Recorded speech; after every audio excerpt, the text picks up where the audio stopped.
And Jose Mourinho, of course, is a top pundit for talkSPORT right across the Euros throughout the entire tournament. He joined breakfast this morning. And when it came to his best England 11, he felt that Jack Grealish simply had to be one of the first names on the team sheet. Grealish untouchable. Yeah, I think Grealish, yeah. Grealish untouchable. And the best position for Grealish is coming from the left, which creates a situation which is, for me, Rashford can only play there. I think when he plays on the right, he is completely lost. His dynamicas on the right, they are totally broken. He doesn't find it. He's very good on the left, attacking spaces. I see him Harry dropping and him attacking the space behind. But Grealish for me is tremendous, and what he creates and the personality. Give me the ball. Carries the ball lovely, doesn't he? He reminds me a little bit. I don't like comparisons, especially because I am comparing with a gold ball winner, but reminds me my Figo. Woof. So Grealish, according to Mourinho, reminds him of Luis Figo. Danny Murphy is with Simon and myself this morning. That was Jose on Grealish. And yet, Danny, in your starting 11 to face the Croatians, you don't have Grealish in there. But do you go with much of what Jose is saying there? Yeah. You got to remember there's 3 group games. And one of them, I think, the first one in Croatia, is a team that's very good with possession of the ball. I don't think we'll dominate the game in terms of possession. So at times we're going to have to play on the counter. And I think if you play on the counter and you add... because I had Foden in my team. If you have Foden, Grealish and Kane, where's the pace to run behind? They all like to come to feet. So I think you've got to have one player in there who can run behind and get you out on a counter. And Rashford's probably the best at that, him or Sterling. Also with Grealish, although I think he's a wonderful talent, I would be thinking about playing him in the next 2. He's only finished the season with 2 games. He was out for quite a long time. I think to ask him to play 3 games, high intensity in a short space of time would be foolish and risky. So if there was one game I was going to leave him out, it'd probably be this one, and put in the pace, because Croatia are at times going to pin us in. The way they dominate the ball, the lads in midfield, they're really good technically. And who am I to dispute Jose's team selection? Well, you played at the highest level. The problem you've got is if Grealish, Foden and Kane are all getting sucked towards the ball and you can't get out. Yeah. You need an out ball. So I think you've got to have one of the front 3 who can run behind. Yeah. And none of those 3 like running in behind. Say England get to the final. Does Grealish start for you? Depends who they're playing and how they've done beforehand. Yeah. So if Grealish has been played and done well, yeah, of course. I mean, but you depends on the opposition, depends how it's gone till then. You can't start predicting teams for anything. Is he in your best England team? Is Grealish in your best England team? In a what? Yeah, I think he would be. Yeah. So, given the fact that how you start a tournament is quite important, the momentum is part of it, why wouldn't he form... I understand about the fact that he hasn't played as many games as we'd like him to play, but the games come thick and fast. So if he hasn't, he won't have played many games when he comes to the second game.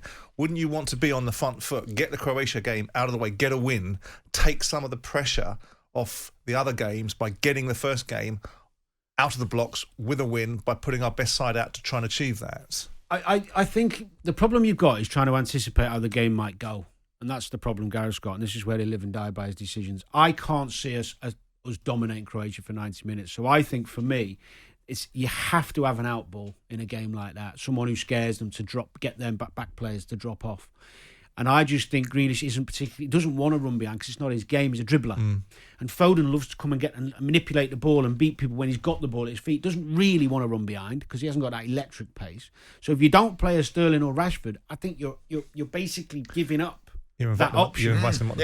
So although Grealish if you said to me by the time you get the final, will Grealish be in it? Well, if he's played, he's got more talent.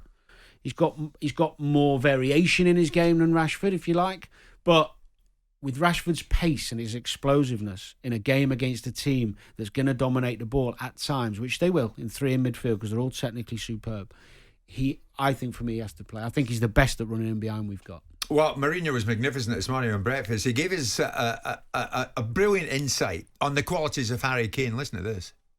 What I think is needed, at least, was what we tried at Tottenham, is that he drops so much He gets so much in between the lines. It's such a quality and a technical player that he can assist, he can link the play. Yeah. If you do that and you don't have a player that looks for depth, then sometimes you find yourself having the ball, moving the ball, but not being dangerous. So I believe that they need that, because in the end he will naturally drop.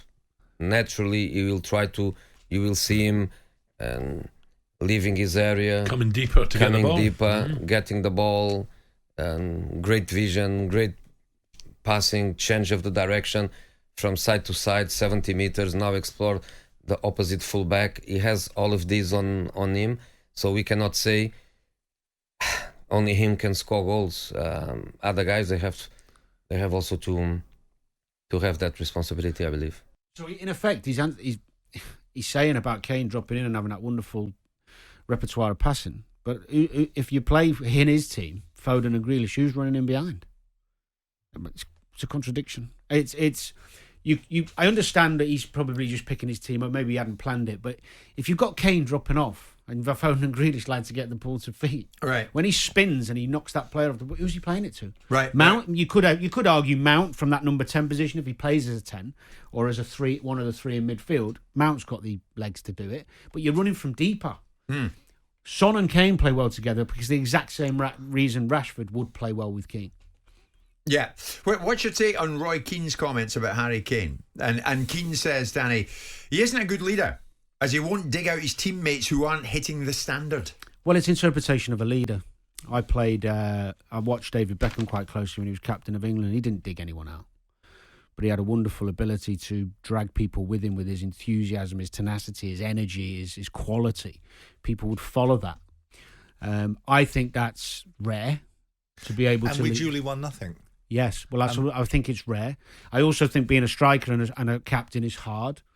I prefer a captain to be someone. I preferred, I should say, a captain to be someone who leads by helping you, kicking you up the backside. My first captain at Liverpool was Ince, and my second start was at Old Trafford, and I gave away the first ball when he whizzed one into me.